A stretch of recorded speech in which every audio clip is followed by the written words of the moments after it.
Olá, querido, a graça e a paz do Senhor Jesus.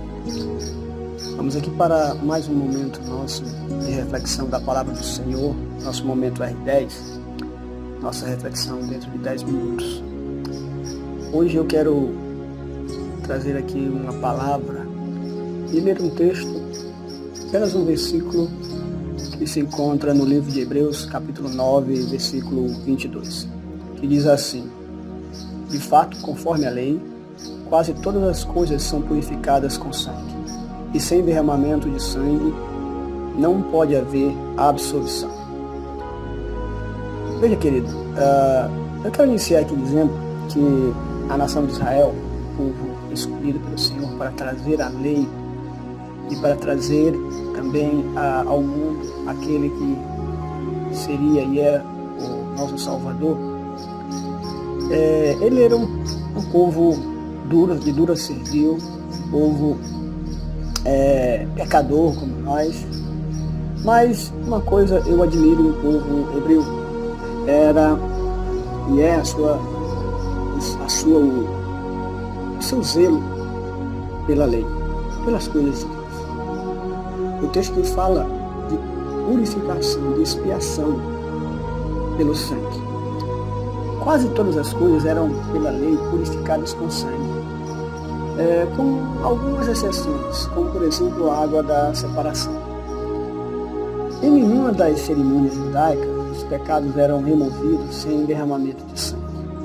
Em nenhum caso, por motivo algum, o pecado ele pode ser perdoado sem expiação. No período antes de Cristo, os judeus eles precisavam trazer um animal para oferecer em sacrifício pelos seus pecados.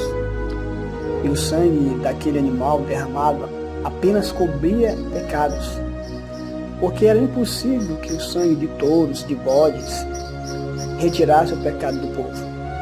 Como bem diz o autor de Hebreus, no capítulo 10, versículo 4. Por isso era necessário a repetição desses rituais diariamente.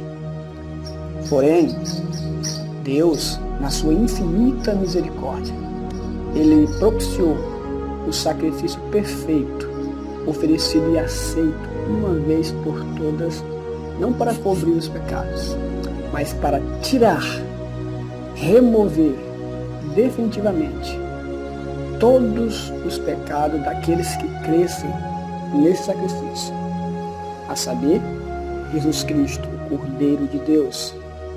Como diz João Batista, ele é o Cordeiro de Deus que tira o pecado do mundo. É claro, então que podemos perceber algo profundo, algo que nos deve levar a um temor, que não há esperança para o homem sem Cristo. Pois se o sangue desses animais apenas cobria, não retirava o pecado, esses rituais diários, cansativos, não eram perfeitos. Pois não há também nenhum outro derramamento de sangue que tenha igual valor para Deus, o precioso sangue de Cristo.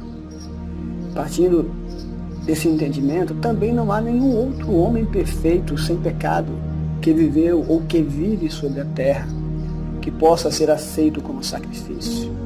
Sabe por quê?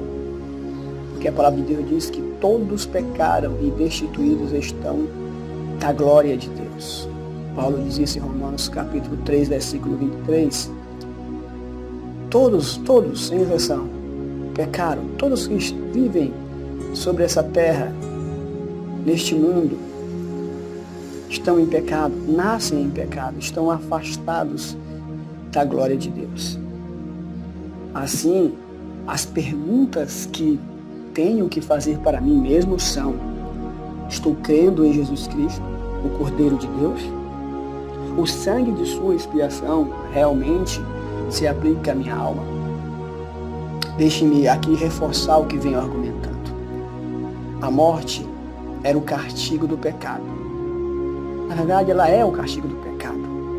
Você quer um exemplo de que realmente isso é verdade na prática? Crianças nascem e morrem recém-nascidas ou morrem em tenra infância, crianças que ainda não têm consciência do pecado morrem. E por que elas morrem? Porque o salário do pecado é a morte. É uma prova de que elas já nascem em pecado, com o pecado original. Então, o pecado ele tem que ser removido antes de haver acesso a Deus. Porque o pecado separa, faz a separação, como diz Isaías, entre Deus e os pecadores, entre Deus e os homens. Então, sem a remoção do pecado, não tem como ter comunhão com Deus Santo, com Deus puro e perfeito. Por isso, Deus enviou o seu unigênito, seu único filho, para redimir-nos, porém, não sem sangue, não sem derramamento de sangue. E todas as bênçãos da nova aliança são oferecidas exclusivamente por causa do sangue derramado de Cristo. Devemos, portanto, querido irmão, você que me ouve, devemos exaltar esse sangue e procurar compreender com todo o nosso entendimento e as nossas forças o escopo infinito das bênçãos a nós proporcionadas pelo sacrifício de Jesus, nosso Senhor. E é muito triste perceber que pessoas de mera religião formal, o que chamo de religiosos, pessoas que apenas se apegam a práticas religiosas sem o entendimento do que é esse sacrifício. Essas pessoas não podem compreender como podemos nos regozijar por todos os nossos pecados serem perdoados em nome de Cristo.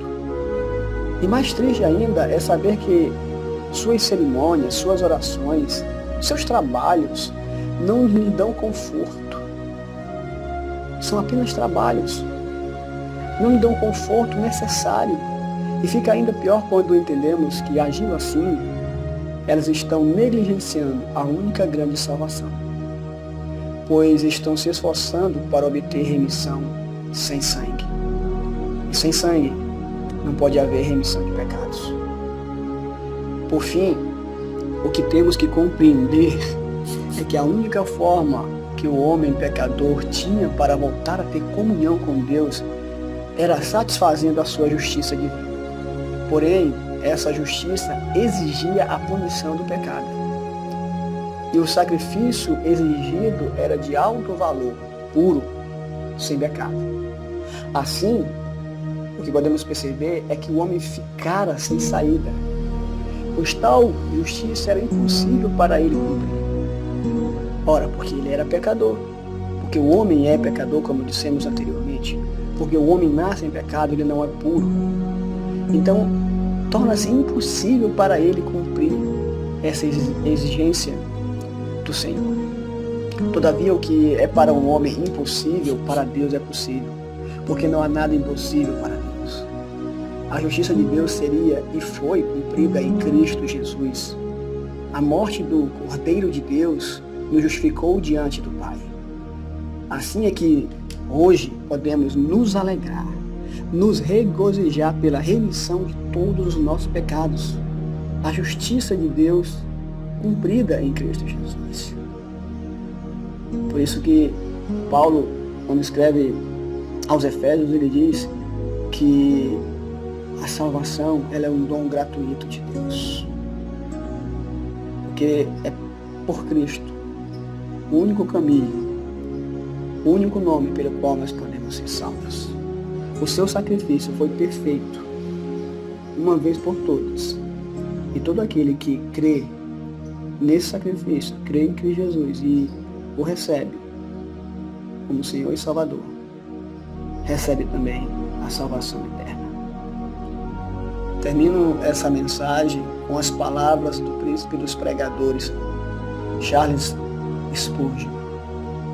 Ele diz algo profundo com relação ao que nós estivemos aqui refletindo. Ele diz assim: minha alma, sente-se e contemple a justiça de Deus, que é obrigada a punir o pecado. veja toda aquela punição ser executada sobre seu Senhor Jesus e caia em humilde alegria e beije os queridos pés daquele cujo sangue foi expiação para você. Amém?